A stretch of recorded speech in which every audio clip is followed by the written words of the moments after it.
Hi, I'm Caleb, and in today's video I'm going to talk about is it better to rent or to buy, and what are the advantages and disadvantages of both situations, and also the cost analysis. What's the difference between a 2 years, 5 years and 10 years framework, so that you can decide whether is it better for you to rent or to buy. So let's jump right into right now. So is it better to rent or buy? So let's talk about the advantages of renting first. So advantages of renting is that there's a lot of flexibility. You are able to easily relocate to another place if you need to. There is no long-term commitment, and you have a lower upfront fees. You just need to come up with the security deposit and the first month rent, and no legal fees, and also just paying the stamp duty will do.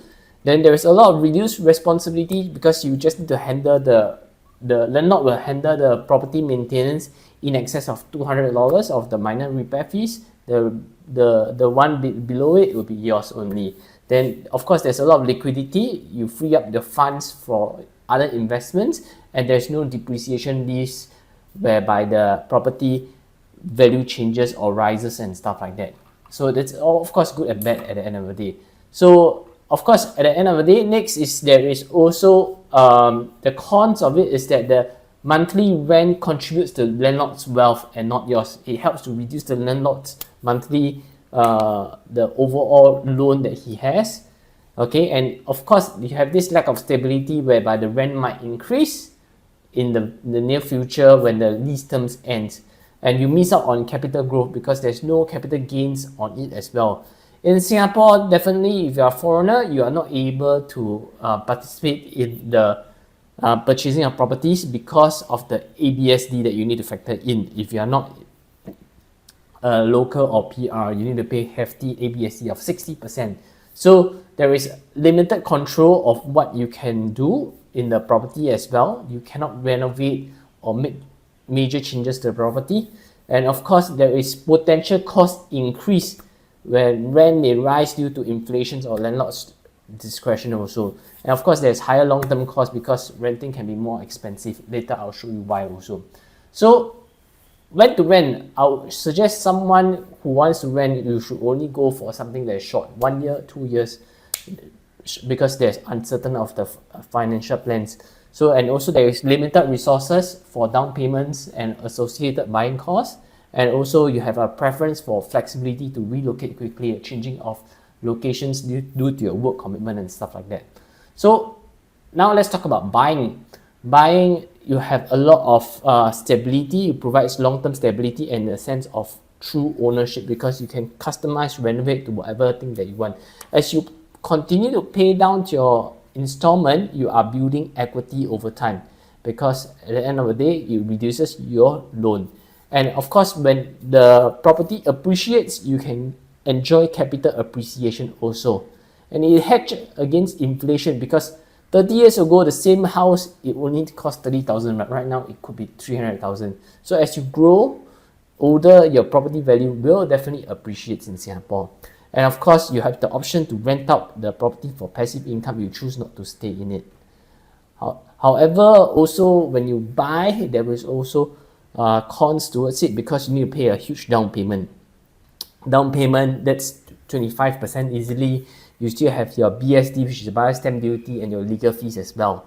Then you also have the long-term financial commitment where you need to pay the monthly mortgage as well. And monthly mortgage is split into two. One is the interest component, one is the principal component. So of course, principal component helps you to reduce your outstanding loan. Okay, and of course market risk probably can depreciate. Of course, it also can appreciate also, and all the maintenance and repair costs is the owner's responsibilities. So if there is any interest rates fluctuations like what we see 2 to 3 years ago, your monthly installment could also goes up the roof if you are not on a fixed rate package. And you still have other costs like property tax, maintenance fees, renovations, and stuff like that. So when to buy, of course, if you plan to stay there in long term. What I mean long term, probably 5, 10, 15 years, and you want to build up equity and gain from the potential capital appreciation. So a lot of Singaporeans buy, sell because they get the capital appreciation and they are able to increase the size of their property. And of course, there's a lot of financial stability because the recurring cost is not as changes based on your new landlord decision also. So let's do a case study and real life example between someone who wants to buy a property and someone who wants to rent the same property. So if let's say you buy, it costs, let's say you want to buy a 2-bedroom at Riverfront Residences. This 2-bedroom, 1 bath, it's about 603 square feet. And to buy, it costs about 970,000.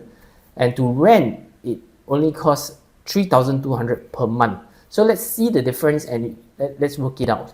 So when you buy a property, there are 3 different costs. First is refundable costs. These are for renting will be a security deposit. For buying, that will be a down payment. And then there is also a one-time cost. For renting, there isn't any one-time cost. But for buying, there is stamp duty cost of 3% minus away 5,004, and that's about 23,700, and also a legal fee. Okay, and recurring cost, there is also recurring cost for renting. It's a monthly renter, the agent fees if you engage an agent to help you, the stamp duty is 0.4% of the total rental contracted. Okay, for buying, it's basically a monthly installment. So how it works is that if let's say you took a loan of 75%, it works out to be 727,500. Then if you took a 30 years loan at an interest rate of 3%, your monthly installment is 3067. It breaks out into 2 components. One is the interest component and one is a principal component. So basically, it's split up in this way itself. So you can see an average over 2 years, average is about 1784 for interest itself. It goes, as you pay more, it goes lower, and this gets higher for the principal. All right, estimated interest I would say is about 1780. Maintenance fee I'll just roughly put about 300 a month, and property tax about 400 a year. So using a 2-year analysis, we can look at what is the difference. So one-time cost for renting the reason for buying is $23,700 and legal fee is $3,000. For recurring costs, this is what we mentioned just now. For stamp duty is $307 for 2 years lease, agent fee 3488, and monthly rent 3,002. For buying, it's 1780, which is a monthly installment for the interest only. Why I don't calculate the principal in is because it goes back into your own reducing of your own loan itself. And maintenance fee, it's about $300, and property tax of 400 a year. This is an estimate only. All right. So let's look at it on a 2-year basis. I'll just add up the stamp duty, monthly rental, and agent fee for the renting column, and that will be the total cost. So it will be 307 times plus 3,002 times 24 months and plus 3488. So in 2 years time, you will be spending 80,000.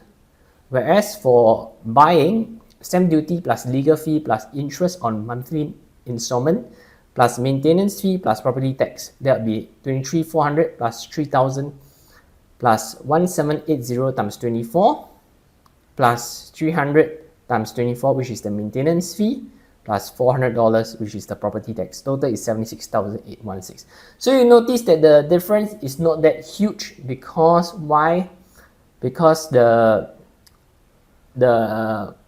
interest is not that high. Of course, if interest is higher, chances are you'll be paying even much more compared to renting. But overall, you can see it's lesser for buying than renting if we just factor in the one-time cost and recurring cost both side by side altogether. Okay, and like what I mentioned just now, the refundable cost, it's buying you have the down payment, which is 240,000, whereas for renting it's just 6,400. So it's a huge difference for refundable costs, because at the end of the day, when you sell off your property, you get back this lump sum amount. When you end the lease, you get back your $6,400. So I'll leave that out of the picture because we want to find out the true cost that is non-refundable. So it's 80,000 for renting and 76,000 for buying. This is for 2 years. Now let's look at 5 years. 5 years, the rest all stays the same. Everything else stays the same, but just that the interest, I use a lesser figure. So let's look at just now 2 years. just now at the end of 2 years, I use about 1784. But if it is 5 years, I will just use an average of 1725. Why I use 1725 is because of the 30 months period. At 30 months, it's kind of like the average of it. So I use 1725 for monthly interest, and you can see that the difference is becoming much more. For renting, after totaling up everything, you will see it's 200,000.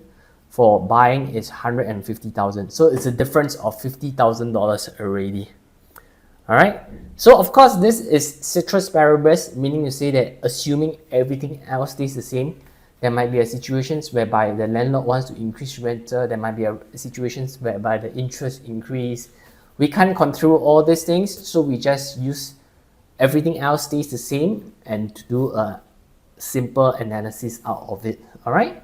So next, a 10 years analysis. A 10 years analysis, you can start to see even much more clearer distinction, whereby if you rent for 10 years, it's about 400,000, whereas if you were to buy, it's about 260,000.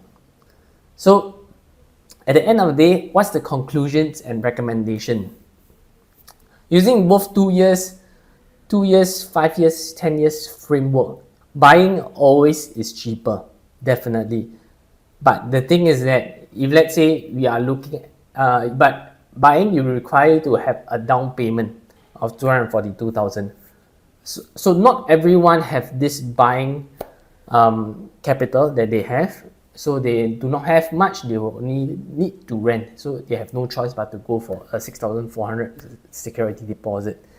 So another factor is that if this buying approach is only applicable if you are a Singaporean or PR, because you don't need to come out such a big amount of buying down payment and also stamp duty. If you are a foreigner, your stamp duty is 60%, then it's not logical for you to buy, because at the end of the day, it's too expensive for you to consider it. All right. Then for renting, when is it good? Probably for 1 year or 2 years maximum for you to consider before you move on to the house that you have bought and stuff like that. So in Singapore, for Singaporeans and PR, I will always best recommend you to buy for the long period. For short period, you could rent 1 or 2 years, it's fine. All right. So I'm Caleb. If you have any questions, do let me know. And once again, just drop in the comments if you have any questions. I'll be glad to answer it for you. I'm Caleb. See you. Goodbye.